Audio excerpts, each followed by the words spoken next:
Welcome back to another episode of Infidelity Tales Lab. We're thankful for your continued viewership. Before we begin, tell us, where in the world are you watching from? We love knowing our global reach. Now, let's dive into today's story. Chapter 1, The Setup. Blake Morrison had always been a man who played the long game. At 42, his steel-gray eyes held the kind of cold calculation that had made him successful in everything he touched, from his construction empire to his military service in special operations. What most people didn't know was that Blake never forgot a slight, and he never forgave betrayal. Standing in the wings of the Riverside Community Center, watching 12-year-old Emma adjust her competition dress, Blake felt the familiar burn of controlled rage. 6 months had passed since he'd discovered his wife Lila's affair with Troy Brennan, his former business partner and supposed best friend. The divorce had been swift and brutal, but Blake's real revenge was just beginning. Emma looked up at him with her mother's green eyes, but her father's steely determination. "Dad, are you sure this is going to work?" Blake knelt beside his daughter, checking the hidden camera disguised as a decorative brooch on her backup dress, the real competition outfit. "Trust me, sweetheart. Your mother thinks she's so clever, but she has no idea what's coming." The plan had been months in the making. Blake had discovered that Lila and Troy weren't just having an affair.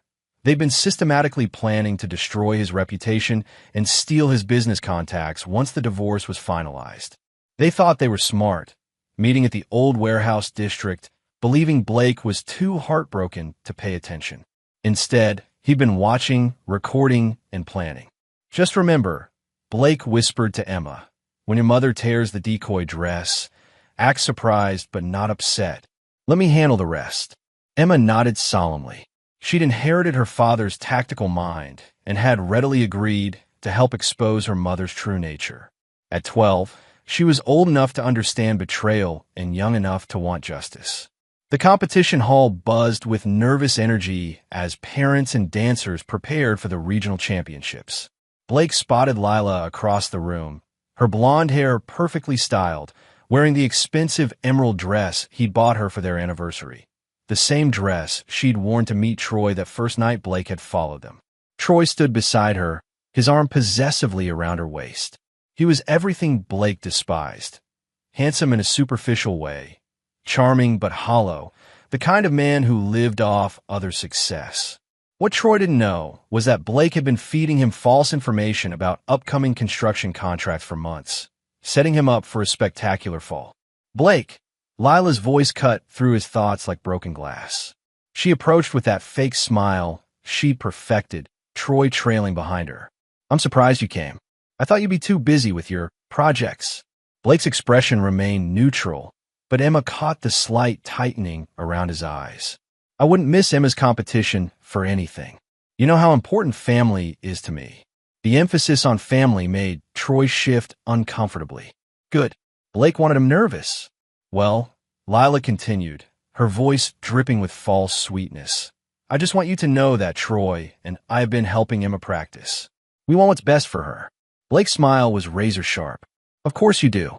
Just like you wanted what was best for our marriage."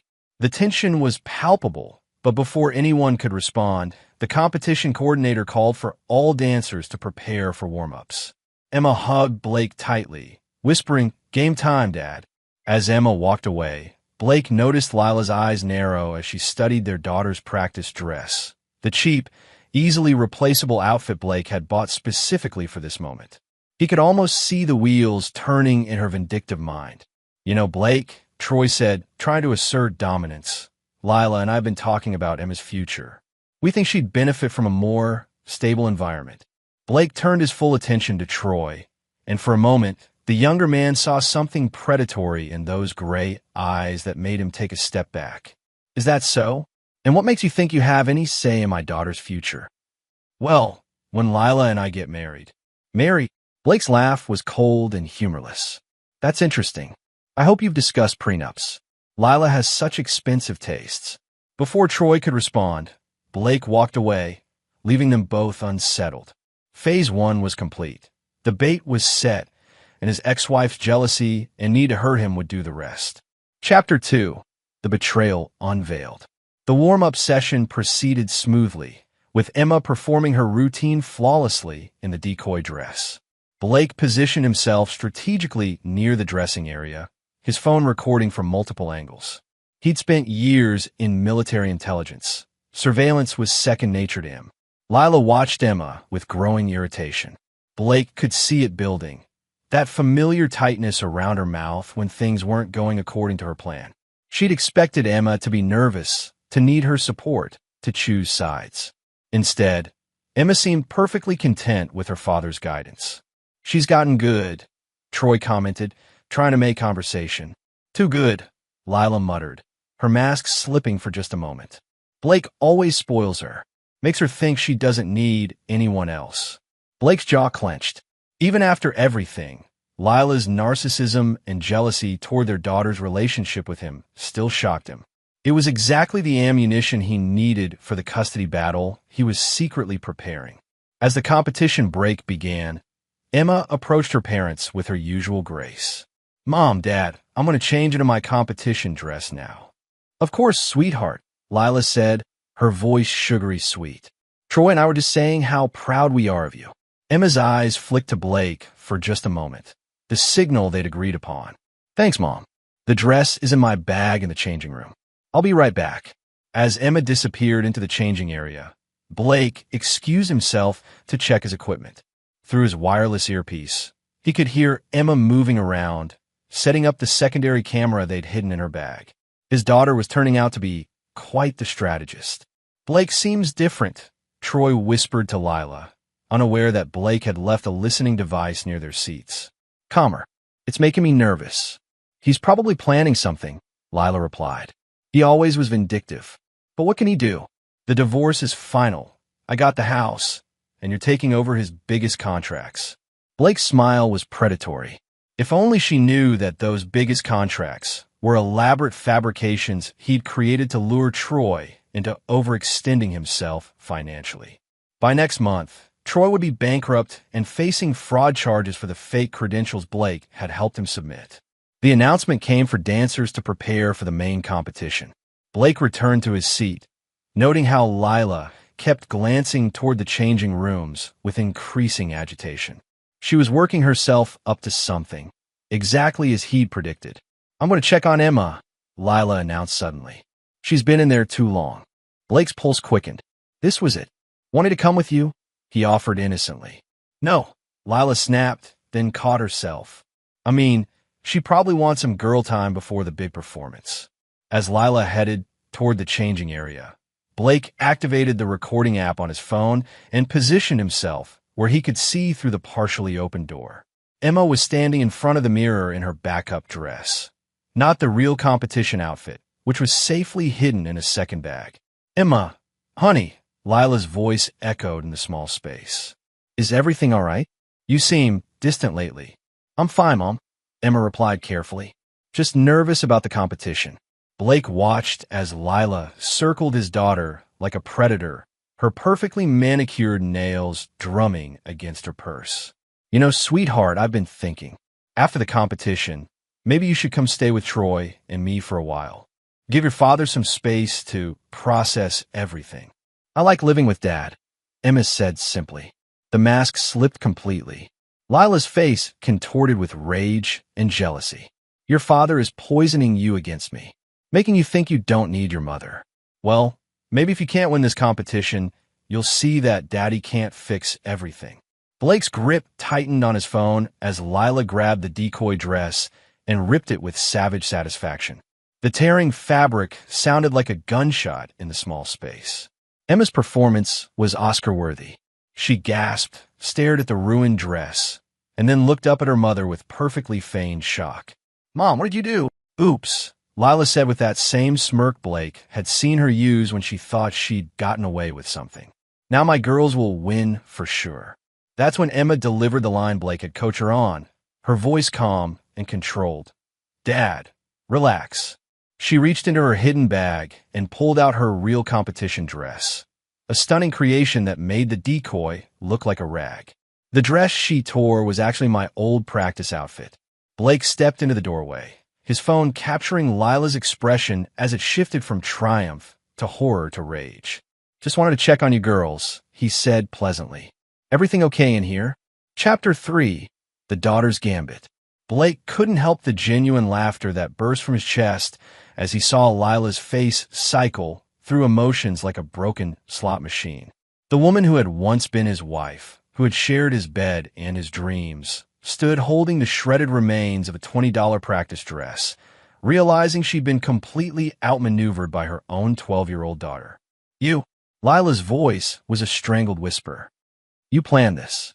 Emma stepped into her real competition dress, a masterpiece of emerald silk and crystal beading that Blake had commissioned from a designer in New York. It was worth more than most people's cars, and it made her look like a young goddess of dance. I didn't plan anything, Mom, Emma said with the kind of innocent sincerity that only children could manage while lying through their teeth. I just brought a backup outfit, because you always taught me to be prepared for anything. Blake marveled at his daughter's natural talent for psychological warfare. She'd inherited the best and worst of both parents, his strategic mind and Lila's ability to manipulate. But unlike her mother, Emma used these skills for justice rather than selfishness. The question is, Blake said, stepping fully into the changing room and closing the door behind him, what do we do now? I mean, you just destroyed what you thought was your daughter's competition dress out of pure spite. On camera, Lila's eyes widened as she noticed Blake's phone for the first time. You were recording? The whole thing. Would you like to see? Blake turned the phone around, showing Lila the crystal-clear footage of her ripping the dress and smirking while declaring that her girls would win now. The audio was perfect, too, every vindictive word preserved in digital clarity. You can't use that, Lila hissed. It's illegal to record someone without consent. Blake's smile was cold as winter. Actually, in this state, only one party needs to consent to recording. And since I consented to recording myself, and Emma consented to recording herself, we're perfectly legal. Your presence in the background is just incidental. Emma was now fully dressed in her competition outfit, looking like a professional performer. She turned to her mother with an expression that was eerily similar to Blake's when he was about to destroy an enemy. Mom, I want you to know that I didn't want to do this. I kept hoping you'd be better, that you'd at least pretend to love me more than you hate Dad. But you just proved what I already knew. Emma, sweetheart, you don't understand. I understand perfectly. Emma cut her off with the kind of icy control that made Blake proud and slightly terrified of what his daughter might become. You'd rather sabotage me than let Dad have anything good. Even your own daughter's happiness is less important than hurting him. Lila lunged forward as if to grab Emma, but Blake stepped between them, and something in his posture made Lila freeze.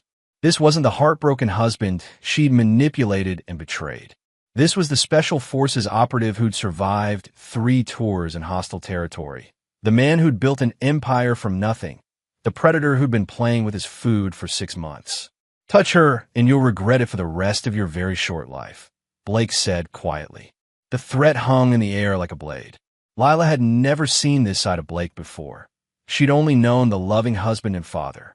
She was finally meeting the man who'd earned his reputation in the construction business as someone you didn't cross twice. Now, Blake continued, his voice returning to normal, but his eyes remaining deadly. You have 2 choices. You can walk out of here quietly, take your pathetic boy toy with you, and never interfere with Emma's life again. Or you can make this difficult, and I'll send this video to every parent here, every judge, and every local news station with the story of how a bitter divorcee tried to sabotage her own daughter out of spite. You wouldn't, Lila breathed. Try me. Emma adjusted her dress and checked her appearance in the mirror one final time. I need to go warm up for the real competition now. Mom, I hope you and Troy find whatever you're looking for, but I won't let you hurt Dad anymore. And I won't let you use me to do it. She kissed Blake on the cheek and walked out of the changing room with her head held high, leaving her parents alone for what Blake intended to be the last time. This isn't over, Lila said, but her voice lacked conviction. Blake's laugh was genuinely amused. Oh, Lila, this was never about the dress. This was never about the competition. This was about showing Emma exactly who you really are when you think no one's watching. And now she knows. He moved closer, and Lila instinctively backed against the wall. But you're right about one thing, This isn't over. This was just the opening move.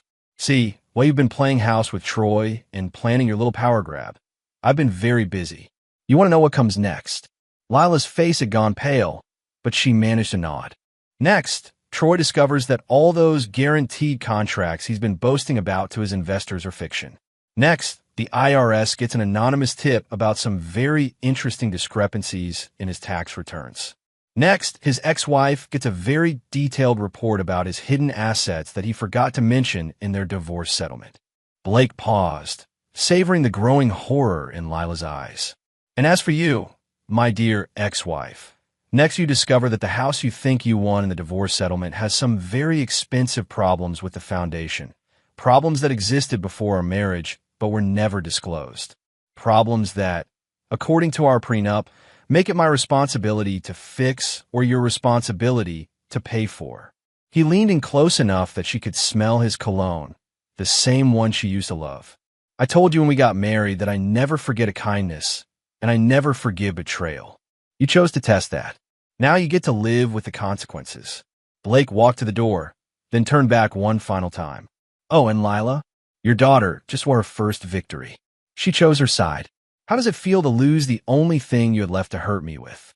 As he left the changing room, Blake could hear Lila's sharp intake of breath, followed by what sounded suspiciously like a sob. Phase 2 was complete. Emma had seen her mother's true nature, and Lila had just realized that she was no longer playing against a heartbroken husband. She was up against a man who'd been planning her destruction since the day he found them together. The real competition was about to begin. Chapter 4. The Performance. Emma's performance was flawless. Blake watched from the audience as his daughter commanded the stage with a grace and power that seemed impossible for someone her age. Every movement was precise, every expression perfectly controlled. She danced like someone who had just won the first battle of a war she'd been born to fight. The emerald dress caught the stage lights like liquid fire, and Blake could hear the gasps from other parents as Emma executed a series of complex turns that her competitors couldn't hope to match. But it wasn't just technical skill that set her apart. It was the fierce joy in her performance, the unshakable confidence of someone who knew exactly where she stood. In the corner of his eye, Blake noticed Troy whispering urgently to Lila, who sat rigidly in her seat, her face a mask of barely controlled fury. They both kept glancing toward him, but Blake ignored them completely. He had bigger concerns now. His phone buzzed with a text from his private investigator, package delivered. The warehouse photos are in Troy's office safe now. His business partner will discover them Monday morning. Blake smiled grimly. By Monday, Troy would be explaining to his investors why there were compromising photos of him with a married woman hidden in his business files. Photos that would suggest he'd been using his affair with Lila to gain inside information about Blake's construction projects. It wasn't true, but it would be believable enough to destroy Troy's credibility and tank his business relationships. Emma finished her routine to thunderous applause.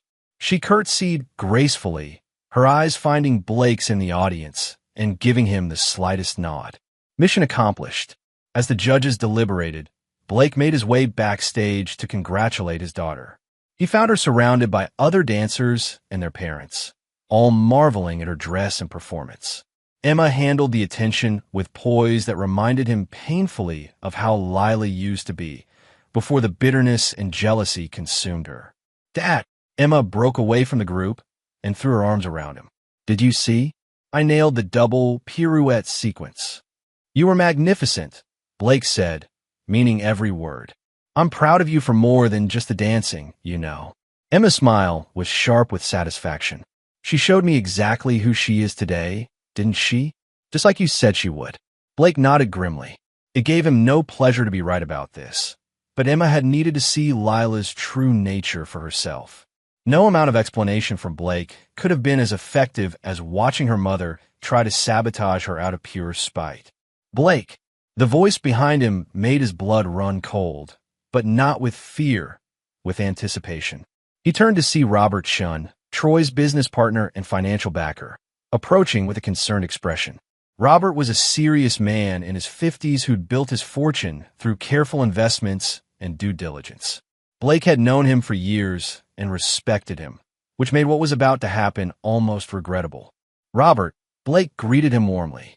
"What brings you to a dance competition?" "My niece is competing." Robert gestured toward one of the other dancers. "But actually, I wanted to talk to you. I heard about your divorce." "I'm sorry." Blake appreciated the genuine sympathy in Robert's voice. "These things happen. I'm just focused on Emma now." "That's good to hear. Actually, I was wondering if you might have some insight into a business matter." Robert lowered his voice conspiratorially. "Troy's been telling me about some major contracts you supposedly discussed with him before the divorce. Multi-million-dollar projects. But when I try to verify them independently." Blake feigned surprise perfectly. "What kind of contracts?" "Government infrastructure projects. Military housing developments. He says you were planning to subcontract the work to him before things went bad between you." Blake's expression shifted to concern. "Robert, I think we need to talk privately. Soon." The worry in Robert's eyes deepened. "Is there something I should know?" Before Blake could answer, the competition coordinator announced that the results were ready. Blake placed a reassuring hand on Robert's shoulder. "Let's get through this, then we'll talk. My office Monday morning." Robert nodded grimly, and Blake knew that Phase 3 was already beginning to unfold. By Monday morning, Robert would have discovered the planet photos and would be questioning everything Troy had told him. Blake's revelation about the non-existent contracts would be the final nail in Troy's professional coffin. Emma won first place, as Blake had known she would. As she accepted her trophy, her eyes found her mother in the audience. Lila was clapping mechanically, her face a study in suppressed rage. Troy sat beside her, completely unaware that his business empire was about to crumble.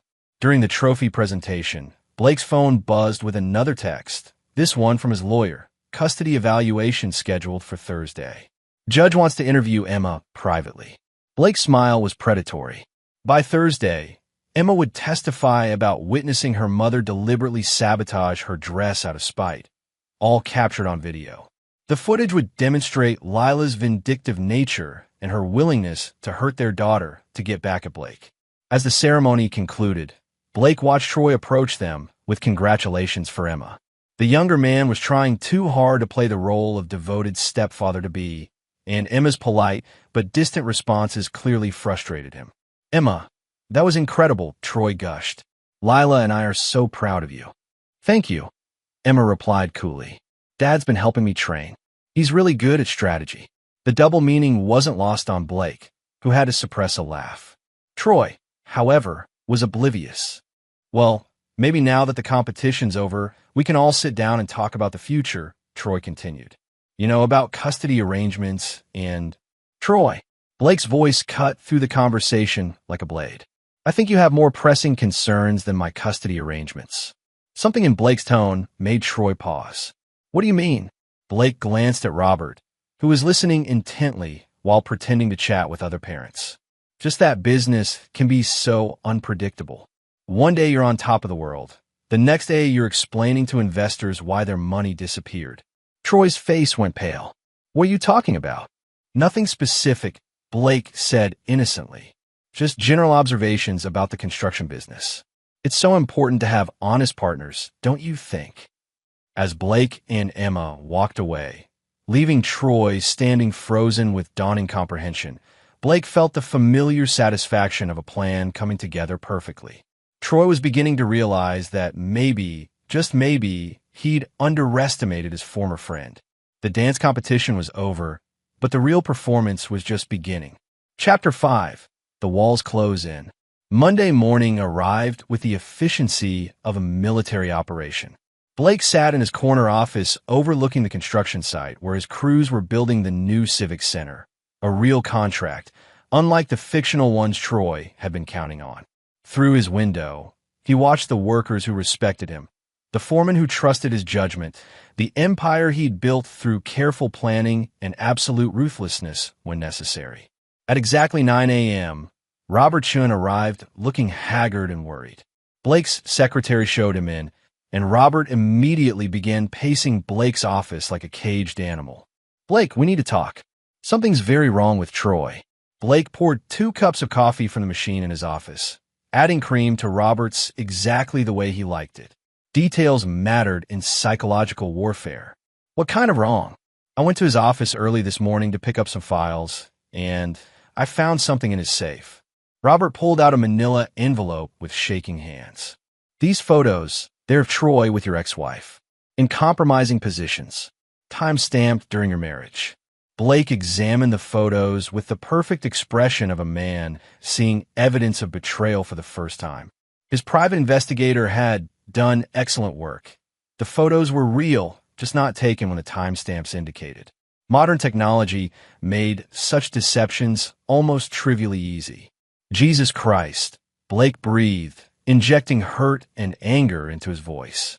How long? When were these taken? According to the timestamps, at least 2 years ago. Blake, I'm so sorry.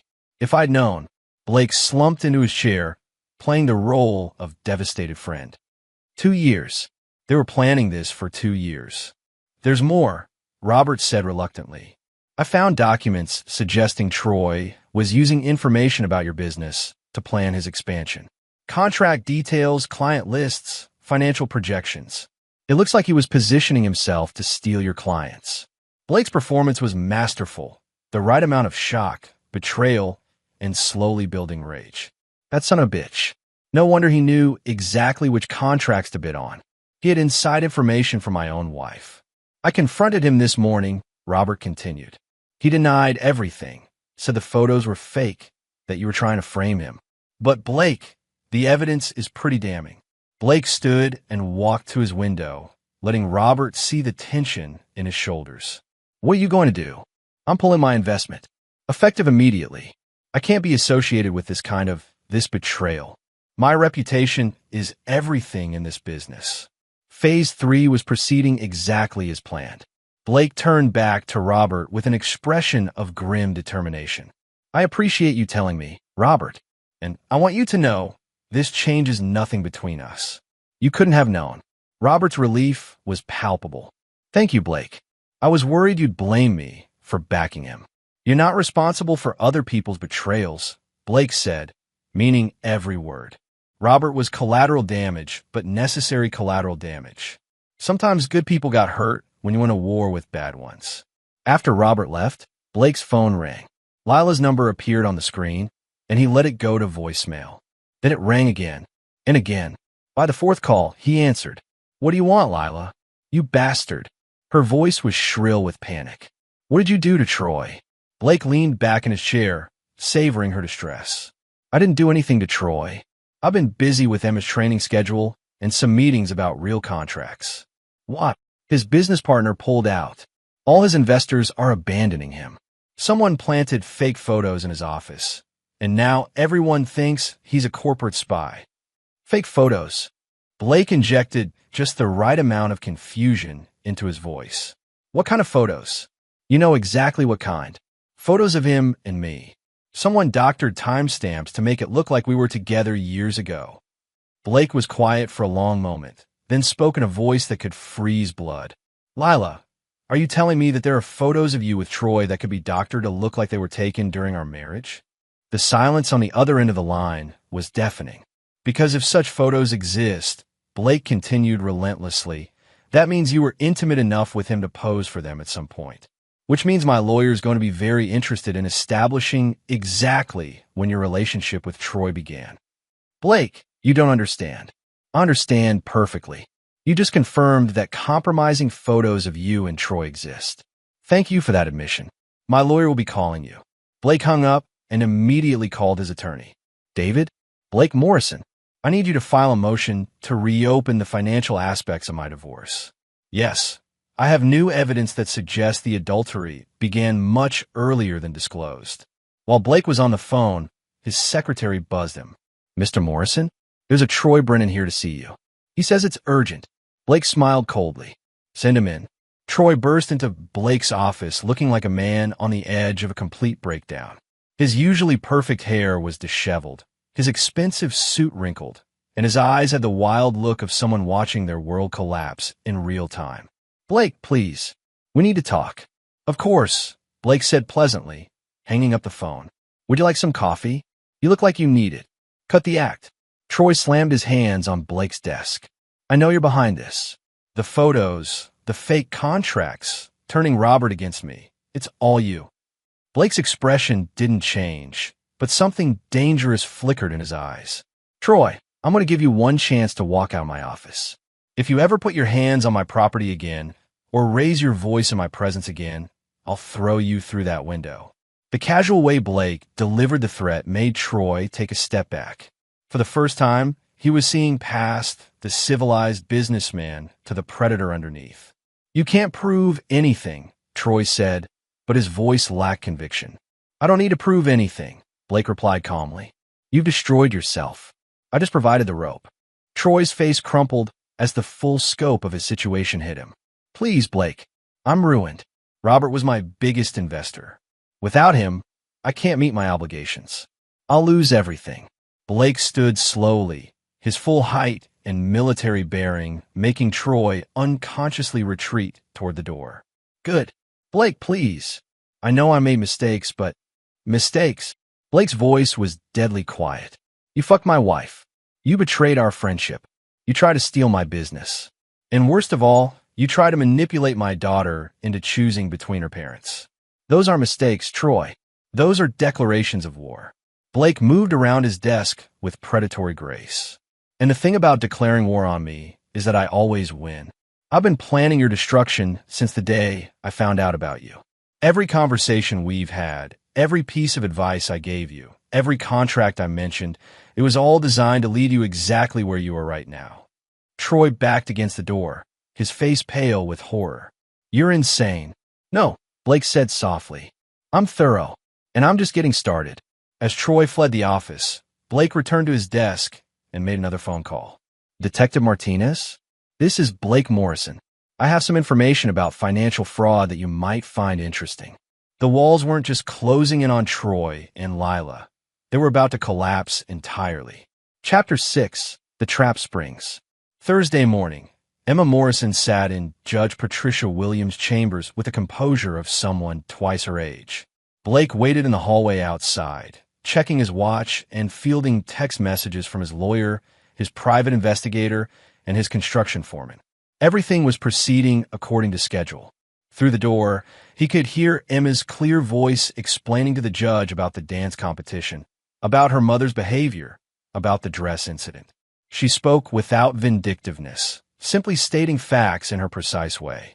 Blake had coached her to tell the truth, all of it, but he hadn't needed to coach her to be effective. Emma had inherited his strategic mind and his ability to remain calm under pressure. Blake's phone buzzed with a text from Detective Martinez, Brennan in custody. Financial fraud, identity theft, tax evasion. Your tip was very helpful. Blake allowed himself a small smile. Troy had made it easy by actually falsifying documents to support his fake government contracts.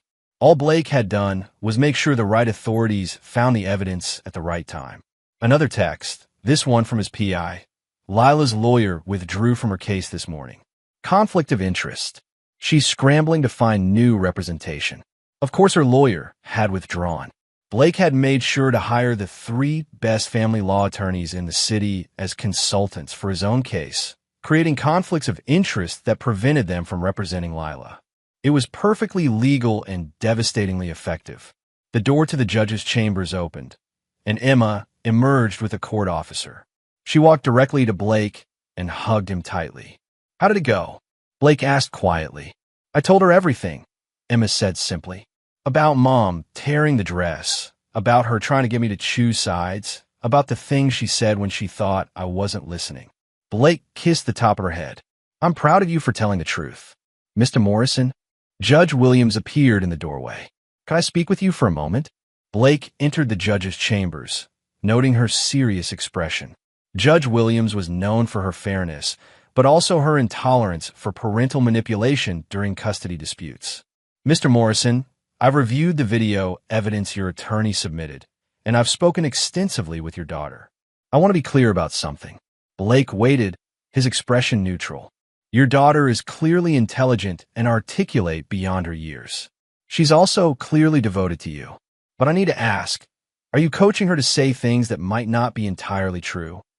Blake met the judge's eyes steadily. Your Honor, I've taught my daughter to always tell the truth, especially when it's difficult. Every word she's told you can be verified through evidence or witnesses.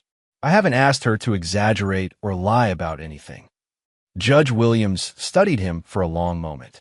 Mr. Morrison, in my experience, when one parent appears to be winning a custody battle this decisively, it's usually because the other parent has made serious errors in judgment. Is that the case here? Your Honor, my ex-wife's actions speak for themselves. The video evidence shows her deliberately sabotaging our daughter's dress out of spite. Emma has witnessed numerous instances of her mother trying to manipulate her into taking sides. And now my ex-wife is involved with a man who's currently being investigated for fraud. Blake paused, then continued carefully. I've never tried to turn Emma against her mother. I've simply refused to prevent Emma from drawing her own conclusions about her mother's behavior. The judge nodded slowly. Mr. Morrison, I'm going to grant you temporary full custody pending a complete psychological evaluation of both parents. Your ex-wife will have supervised visitation rights once per week until we can determine what's in Emma's best interests. Blake felt a surge of satisfaction, but kept his expression appropriately solemn. Thank you, Your Honor. Emma's welfare is my only concern. As Blake and Emma left the courthouse, Blake's phone rang. Lila's name appeared on the screen, and this time, he answered on the first ring. Blake, please, we need to talk. Lila's voice was ragged with desperation. I know you're angry, but Emma is my daughter too. Actually, Lila, according to Judge Williams, Emma is primarily my daughter now. You have supervised visitation on Sundays. Blake could hear Lila's sharp intake of breath. You can't do this to me. I didn't do anything to you. You did it to yourself. Blake's voice was ice cold. When you chose to sabotage our daughter's competition out of spite, you showed the court exactly who you are. That was a mistake. I was angry and you revealed your true nature. Blake cut her off. The same nature that led you to cheat on your husband with his best friend. The same nature that led you to try to manipulate a 12-year-old child into choosing sides in your petty revenge games. Lila was crying now, but Blake felt no sympathy. Blake, please. I'll do anything. I'll break up with Troy. I'll go to counseling, whatever you want. Blake's laugh was harsh. Too late for that. Troy's in federal custody on fraud charges. As for counseling, the judge has ordered psychological evaluations for both of us. I'm sure yours will be very illuminating. You destroyed him, Lila whispered. You destroyed us both. No, Lila. I simply stopped protecting you from the consequences of your choices. You destroyed yourself. Blake ended the call and looked down at Emma, who had been listening quietly. Are you okay with all this, sweetheart? Emma considered the question seriously, the way she approached everything important. Dad, I love Mom, but I don't like who she becomes when she's angry. And I don't trust her not to hurt me to get back at you.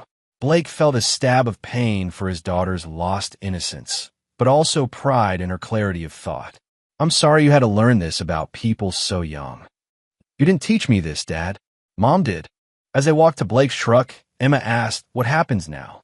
Blake helped her into the passenger seat, considering his answer.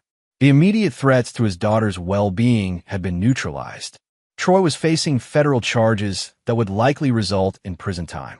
Lila had been exposed as vindictive and unstable in front of family court judge. The custody battle was essentially over. But Blake Morrison had never been the type of man to leave enemies partially defeated. There were still moves to be made, still consequences to be delivered. Now, Blake said, starting the engine, we make sure that people who hurt our family remember the lesson for the rest of their lives. Emma nodded with satisfaction that was equal parts childlike and chilling. Good. I don't want them to hurt anyone else the way they hurt us. Blake looked at his daughter with a mixture of love and concern.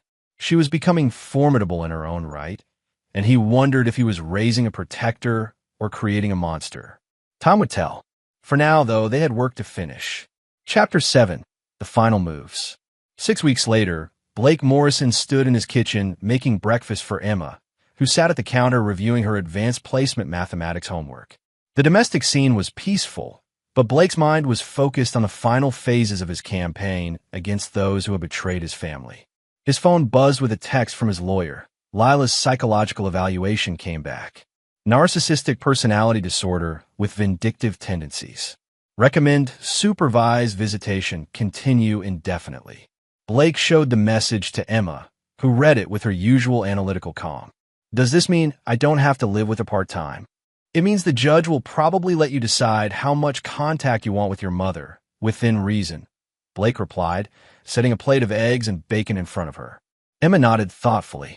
I still love her, Dad, but I don't trust her judgment about what's good for me. Blake marveled at his daughter's emotional intelligence. At 13, she could articulate complex feelings about family dysfunction with more clarity than most adults. It was both impressive and heartbreaking. His phone rang. Detective Martinez returning his call. Blake, I wanted to update you on the Brennan case. You took a plea deal yesterday. 18 months federal prison, plus restitution to his investors. He'll be disbarred from government contracting permanently. What about the tax evasion charges? Those are state charges. He's looking at another 2 years, running concurrently, plus penalties and interest on back taxes that'll probably bankrupt him completely. Blake thanked the detective and hung up, feeling the satisfaction of a job thoroughly completed. Troy Brennan would spend the next 2 years in federal prison and emerge with no money, no business prospects, and a criminal record that would follow him forever. Justice, Blake style. Emma looked up from her homework. Was that about Troy? He's going to prison for financial fraud. 18 months, maybe more. Emma processed this information with the same cool analysis she applied to everything else. Good. Maybe when he gets out, he'll think twice before betraying people who trusted him. Blake's phone rang again. This time it was Robert Shun, calling with news about the business side of the aftermath. Blake, I wanted you to know, I'm liquidating Troy's construction assets. His equipment, his contracts, everything. Since you were the one who exposed his fraud, I thought you might be interested in some of the pieces. Blake smiled grimly. What did you have in mind? His office building, for starters. Prime location downtown. His crane fleet, they're practically new. And his client list, what's left of it after the scandal broke. It was poetic justice. Blake would acquire Troy's business assets for pennies on the dollar, essentially absorbing what remained of his former friend's empire. Troy had tried to steal Blake's clients and contracts. Instead, Blake would inherit Troy's. Send me the details, Blake said. I'll make you a fair offer. After the call, Emma looked at her father with something approaching awe. You're not just destroying them. You're taking everything they built. I'm acquiring legitimate business assets from a liquidation sale. Blake corrected gently. But yes, the practical effect is that I benefit from their downfall. Emma smiled with the kind of cold satisfaction that reminded Blake uncomfortably of himself. That's perfect. They try to take everything from us. So now we take everything from them. Blake was about to respond when his doorbell rang. Through the security monitor, he could see Lila standing on his porch, looking haggard and desperate. She'd lost weight, her usually perfect hair was unkempt, and her clothes looked like she'd slept in them. Stay here, Blake told Emma, then went to answer the door. Lila's appearance was even worse up close. Her eyes were red-rimmed from crying, and she reeked of cheap wine and cigarettes, habits she'd never had during their marriage. Blake, please. I need to talk to you. You have supervised visitation on Sundays, Blake replied coldly. If you want to see Emma, you could do it then. It's not about Emma. It's about me. About us. Lila's voice cracked with desperation. I know I made mistakes, but I've lost everything. Troy's in prison. I can't find work because word got out about the affair, and I'm about to lose the house. Blake's expression remained impassive. That's unfortunate, but it's not my problem anymore. Blake, please. Lila grabbed his arm, and Blake looked down at her hand with such coldness that she immediately let go. I know you're angry, but we have a daughter together. We have to find a way to coexist. We do coexist. You see Emma on Sundays under court supervision. That's coexistence. Lila's face crumpled. I can't live like this. Everyone knows what I did. No one will hire me. My friends won't talk to me. I'm all alone. Blake felt a flicker of something that might have been pity, but it died quickly when he remembered Emma's face after the dress incident. You made your choices, Lila. You chose Troy over your family. You chose revenge over your daughter's happiness. You chose to sabotage Emma's competition out of spite. These are the consequences. But I love Emma. Love isn't enough, Blake said quietly. Love without wisdom, without self-control, without putting your child's needs above your own wants. That's not love at all. That's just possession. Lila stared at him with growing horror. You're never going to forgive me, are you? Blake's smile was arctic. I told you when we got married that I never forget a kindness and I never forgive betrayal. You chose to test that. Now you know I meant it. So what happens now? I just exist on the margins of my daughter's life forever. Blake shrugged. That depends entirely on you. You could use this experience to become a better person. Go to therapy. Address your narcissistic tendencies. Learn to put Emma's needs before your own ego. If you do that consistently for several years, maybe Emma will choose to have a relationship with you. Several years. Lila, you try to sabotage your own daughter's dance competition because you were jealous of her relationship with me. That's not something people recover from quickly. Trust takes time to rebuild, and Emma's trust in you is completely shattered. Blake stepped back into his house, preparing to close the door. You have a choice to make. You can spend the rest of your life feeling sorry for yourself and blaming me for the consequences of your actions. Or you can use this as an opportunity to become the kind of person who deserves Emma's respect. But either way, you'll do it from a distance. As Blake closed the door, he could hear Lila sobbing on his porch. He felt no satisfaction in her misery, only cold certainty that justice had been served. Emma appeared in the hallway, having listened to the entire conversation. She looked terrible. Yes, she did. Do you think she'll get better? Become a better person, I mean. Blake considered the question seriously. I don't know, sweetheart. People can change, but only if they want it badly enough. Your mother would have to admit that her problems are her fault, not mine. That's usually the hardest part for people like her. Emma nodded with the wisdom of someone who'd learned hard lessons about human nature very young. I hope she does get better. But even if she does, I don't think I'll ever trust her the way I used to. Blake pulled his daughter into a hug, proud of her insight and saddened by its necessity. That's probably wise, Emma. Trust should be earned, not assumed. As they returned to the kitchen to finish breakfast, Blake's phone buzzed with one final text from his private investigator. Lila's employment applications, all rejected. References from Troy's business associates confirming affair during marriage. She's effectively blacklisted from her profession. Blake deleted the message without showing it to Emma. His daughter didn't need to know that Blake had systematically destroyed Lila's professional reputation by ensuring that everyone in her industry knew about her adultery and vindictive behavior. Some revenges were too complete to share, even with willing conspirators. The war was over. Blake Morrison had achieved total victory. His enemies were destroyed, his daughter was safe, and his empire was stronger than ever. But as he watched Emma solving complex mathematical equations with the same cold precision she'd applied to manipulating her mother, Blake wondered if perhaps his victory had come at a cost he hadn't anticipated. His daughter was becoming formidable, but was she also becoming like him? Time would tell. For now, they had won, and that was enough. Chapter 8, The Reckoning. 3 months after Lila's desperate visit to Blake's house, Emma Morrison celebrated her 13th birthday in the backyard of their family home. The party was elegant but modest, a few close friends, some of Blake's trusted employees and their families, and notably absent were any representatives from Emma's maternal side. Blake watched his daughter blow out the candles on her birthday cake, noting how poised and confident she'd become. The shy 12-year-old who'd been torn between her parents was gone, replaced by a young woman who knew exactly where her loyalties lay and why. Dad, Emma approached him as the party was winding down. I got a letter from Mom today. Blake's expression tightened slightly. What kind of letter? Emma pulled a handwritten note from her pocket. Blake could see Lila's familiar handwriting, shakier than usual, but still recognizable. She says she's been going to therapy and wants to know if I'd be willing to have a phone call with her. No pressure, just to talk. Blake read the letter carefully. It was remarkably different from Lila's usual communications. No manipulation, no guilt trips, no attempts to blame Blake for her situation. Just a simple request and an acknowledgement that Emma had every right to refuse. What do you want to do? Blake asked. Emma considered the question with her usual analytical approach. I think I want to try, but I want you to listen in on the call, and I want to stop whenever I want to. Blake nodded. That seems reasonable. When do you want to call her? Tonight, after everyone goes home. Later that evening, Blake sat beside Emma as she dialed Lila's number on speakerphone. The voice that answered was different from the desperate, broken woman who'd appeared on Blake's doorstep. Calmer, more thoughtful. Emma? Thank you so much for calling. Hi, Mom.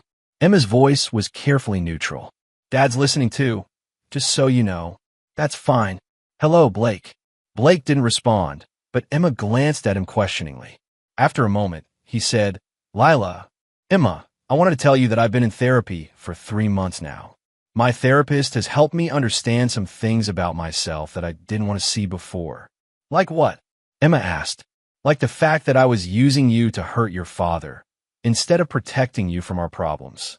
And that when I tore your dress, it wasn't really about the competition, it was about my own jealousy and anger. Blake raised an eyebrow. This level of self-awareness was new for Lila. The therapist says I have something called narcissistic personality disorder, Lila continued. It means I have trouble seeing other people's needs when they conflict with what I want. But I'm working on it. Emma leaned forward, interested despite herself. Are you getting better? I think so. It's hard work, and I have to check myself constantly. But I'm starting to understand how much I hurt you, and how much I hurt your father, and how much I hurt myself. There was a long pause before Lila continued. Emma, I want you to know that I don't blame your father for what happened to me. I made my choices, and I'm living with the consequences. Your father was protecting you from me when I wasn't capable of protecting you myself. Blake's expression softened slightly. This was not the Lila he'd been married to. This was someone taking actual responsibility for her actions. What about Troy? Emma asked bluntly. Troy was a mistake. A big one. I was angry at your father for reasons that had nothing to do with him, and I made choices that hurt everyone I was supposed to love. Troy's in prison now, and I know your father had a hand in that, but Troy earned everything that happened to him. Blake found himself genuinely surprised by Lila's honesty. Either she'd undergone a genuine transformation, or she'd become a much better actress. Mom, Emma said carefully, I still love you, but I don't trust you, and I'm not ready to spend time alone with you. Understand, Lila replied, and Blake could hear tears in her voice. I know I have to earn your trust back, and I know it might take years. I just want you to know that I'm trying to become someone worthy of being your mother. Emma looked at Blake, who gave her an encouraging nod. Maybe we could talk on the phone sometimes? Like this. I would love that, Lila said. And Emma, I want you to know that your father is a good man. He's hard, and he's unforgiving when people betray him, but he's good. You're lucky to have him. Blake felt something shift in his chest. Not forgiveness exactly, but perhaps the first crack in the wall of ice he'd built around his heart where Lila was concerned. I know I am, Emma said simply. After they hung up, Emma looked at her father thoughtfully. She sounded different. People can change, Blake acknowledged. Though it's rare, and it's usually only when they've lost everything else first. Do you think she really means it? Blake considered the question carefully. I think she's in enough pain that she's finally willing to look at herself honestly. Whether she can sustain that kind of self-examination over time remains to be seen. Emma nodded. I want to give her a chance, but I want to be careful too. That's wise, Blake said. Trust should be earned gradually, and you should never feel obligated to trust someone just because they're family. As Emma headed upstairs to bed, Blake remained in his chair, thinking about the conversation. Lila's transformation, if genuine, was remarkable. But Blake Morrison was not a man who believed in second chances for people who'd betrayed him at the deepest level. His phone buzzed with a text from his private investigator. Lila's therapy sessions confirmed.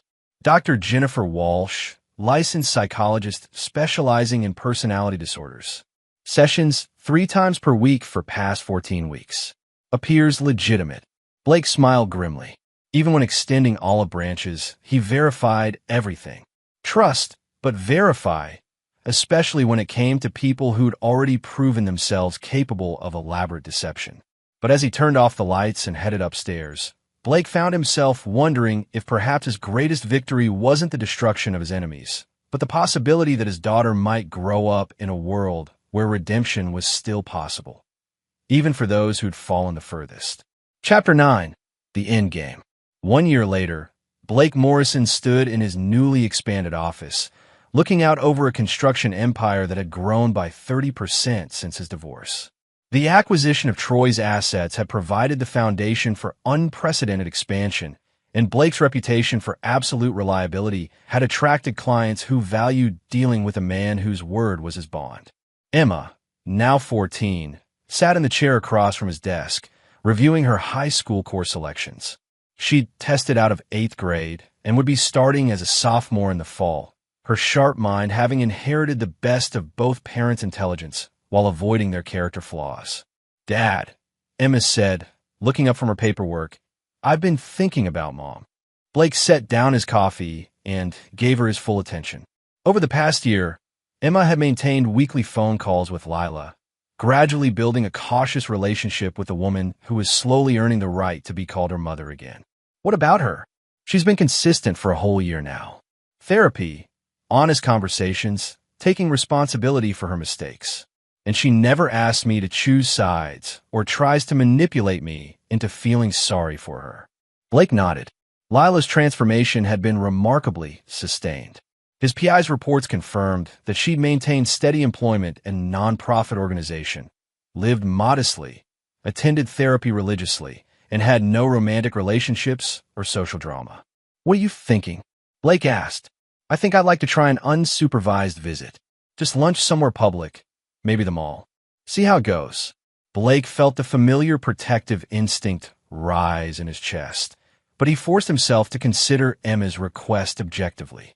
His daughter was no longer the vulnerable 12-year-old who needed protection from her mother's vindictive games. She was becoming a formidable young woman who could take care of herself. "What does your gut tell you?" Blake asked. Emma considered the question seriously. "My gut says she's genuinely different. Not perfect, but honest about her imperfections. And I think I need to see if I can have a relationship with the person she's becoming." Blake nodded slowly. "If you want to try, I'll support you. But we keep the same safety protocols. You call me every hour, you have an exit strategy, and you come home whenever you want to." "Agreed," Emma said. "And Dad? Even if things go well with Mom, nothing changes between us. You're still my primary parent. You're still the one I trust most."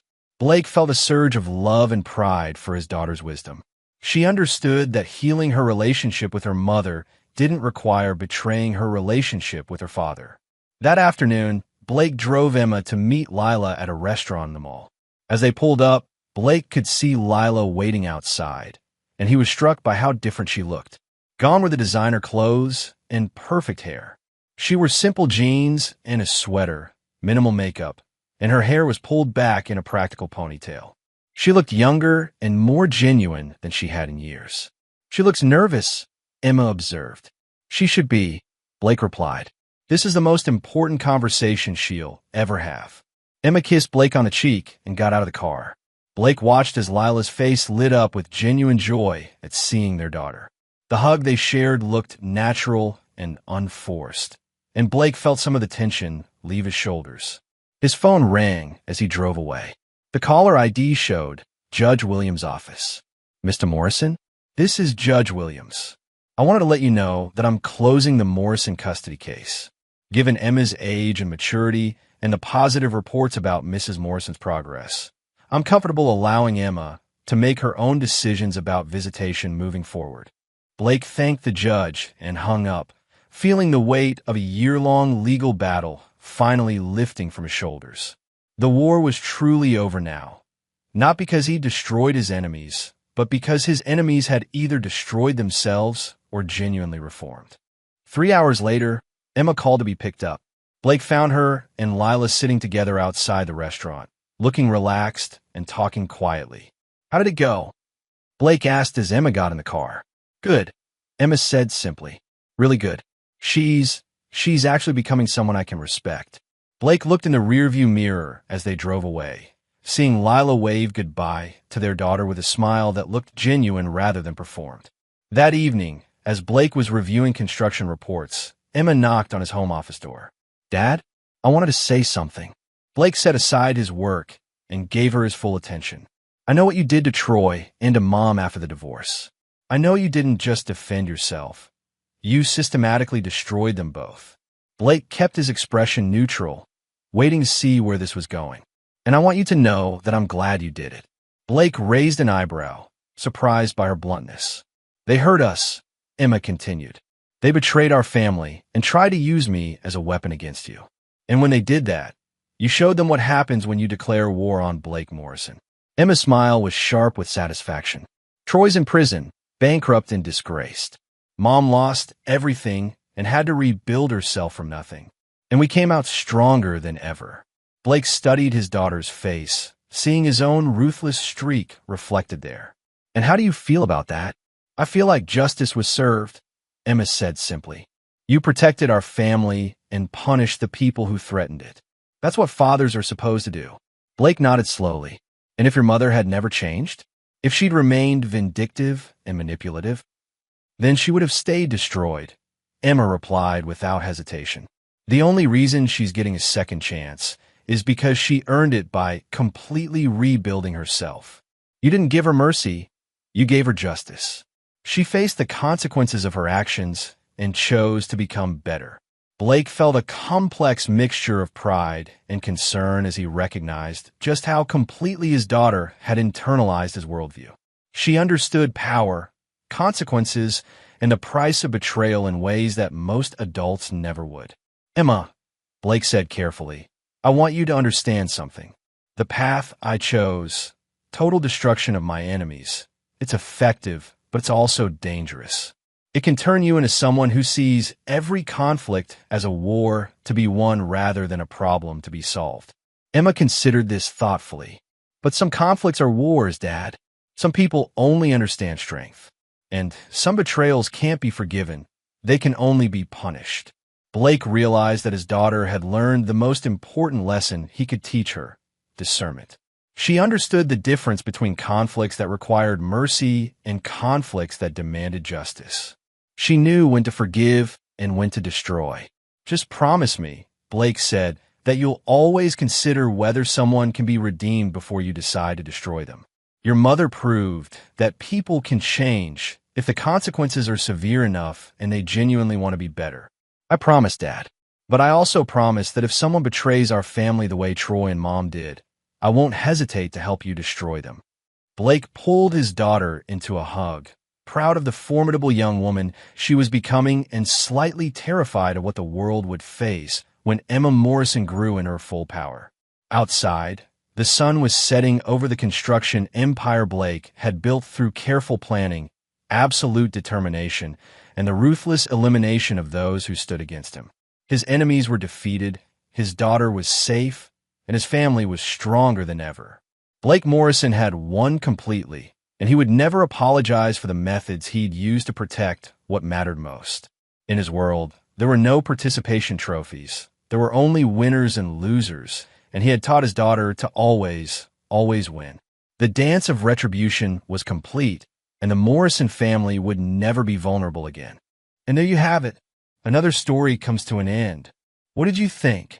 I'd love to hear your thoughts in the comments below.